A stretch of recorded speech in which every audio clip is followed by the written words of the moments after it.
السلام علیکم۔ دورہ قرآن کا 10واں دن ہے اور ہم پڑھیں گے سورۃ اللہب۔ یہ قرآن پاک کی 111ویں سورت ہے اور 30ویں پارے کی آخری صورتوں میں سے۔ ہم پہلے پڑھ چکے ہیں سورہ فاتحہ، سورہ ناس، سورہ فلق اور سورہ اخلاص۔ تو آج ہم سورۃ اللہب شروع کریں گے۔ اعوذ باللہ من الشیطان الرجیم، بسم اللہ الرحمن الرحیم۔ سورۃ اللہب کی کل 5 آیات ہیں۔ بسم اللہ الرحمن الرحیم۔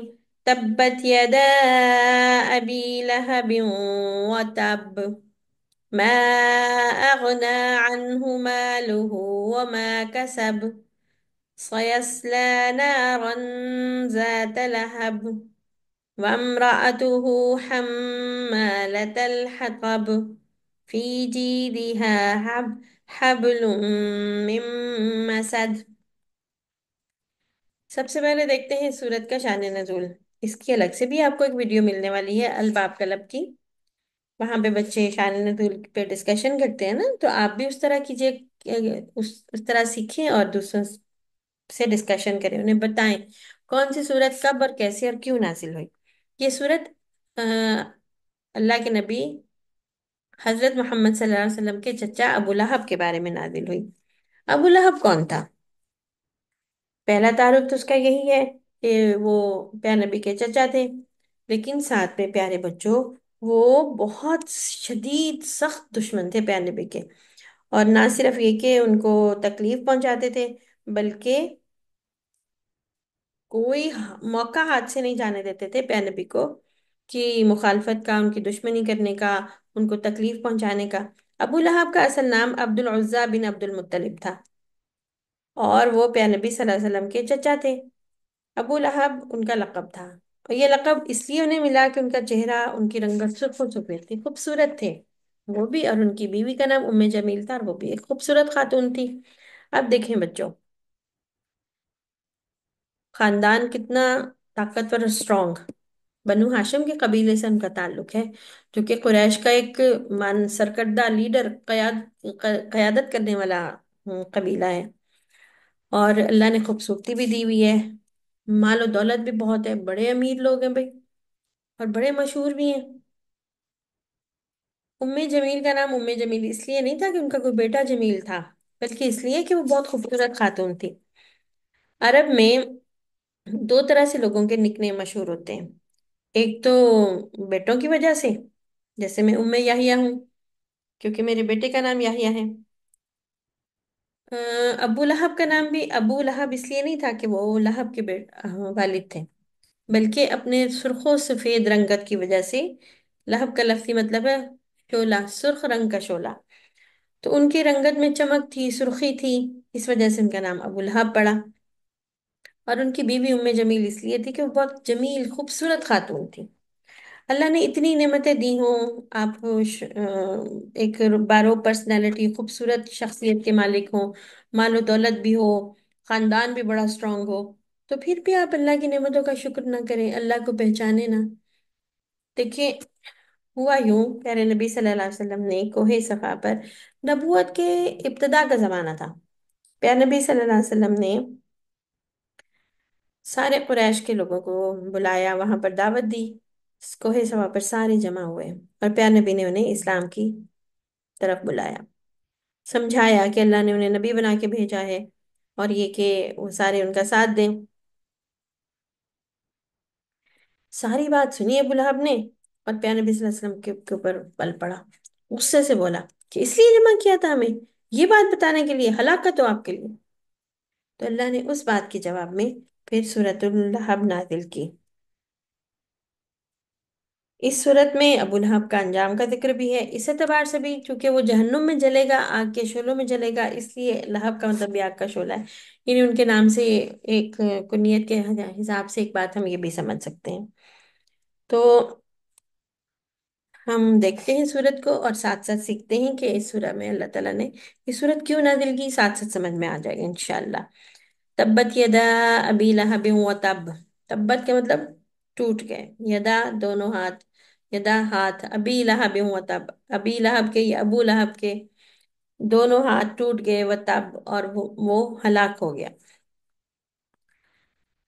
ما اغنا، نہ کام آیا، عنہ اس کے لیے، مالہ اس کا مال، وما کسب اور جو اس نے کمایا، سیسلا نارن ذات لہب، جلد ہی بھڑکتی ہوئی آگ میں داخل ہوگا۔ اب تھوڑی سی لفظوں کو بھی سیکھ لیتے ہیں ان آیات کے۔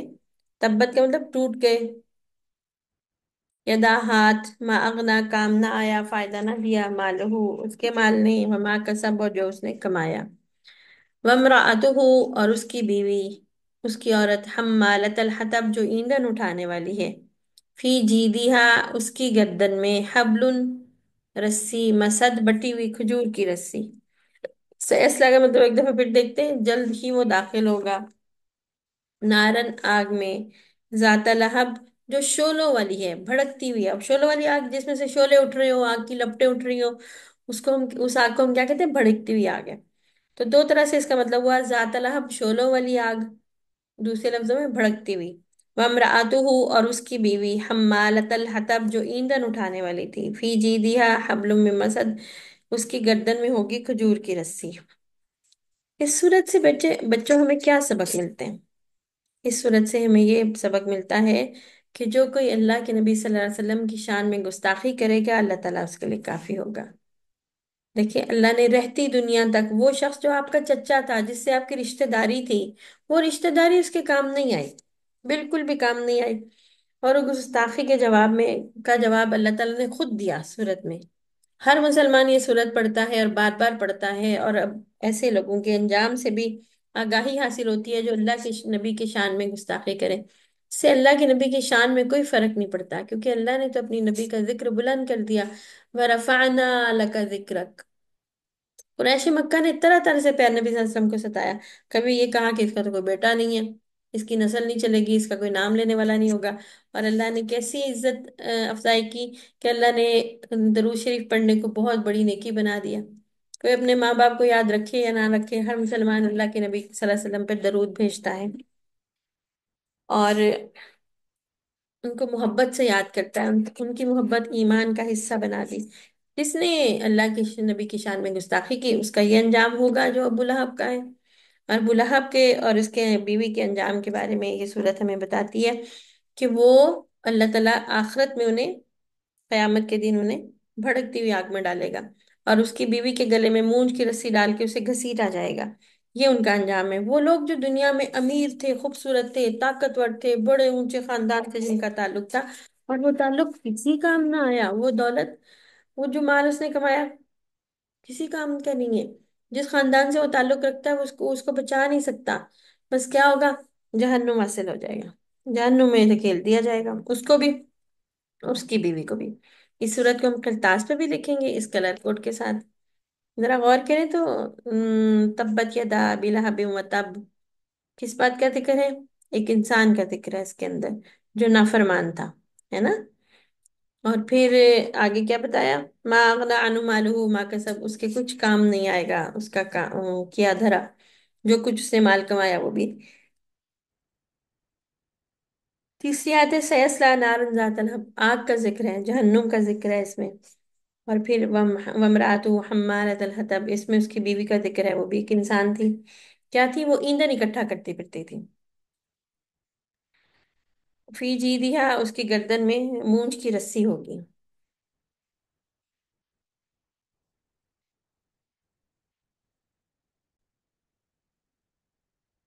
ام جمیل کا ذکر جہاں کہیں بھی اس صورت میں آیا نا، ایندھن اکٹھی کرنے والی عورت، کیوں کہا؟ ایک روایت کے مطابق یہ اللہ کے نبی صلی اللہ علیہ وسلم کے راستے میں کانٹے بچھاتی تھی، اور اس اعتبار سے بھی اس کو کہا، اور دوسری اس کی حرکتیں ایسی تھی کہ جس کی وجہ سے یہ اپنے لیے آگ کا ایندھن اکٹھا کر رہی تھی۔ آخرت میں بھی جہنم کی آگ میں وہ ایندھن کا کام کرے گی، اس کے اعمال اس کو جہنم میں لے جائیں گے، اس لیے یہاں پر اس بات کا ذکر ہوا۔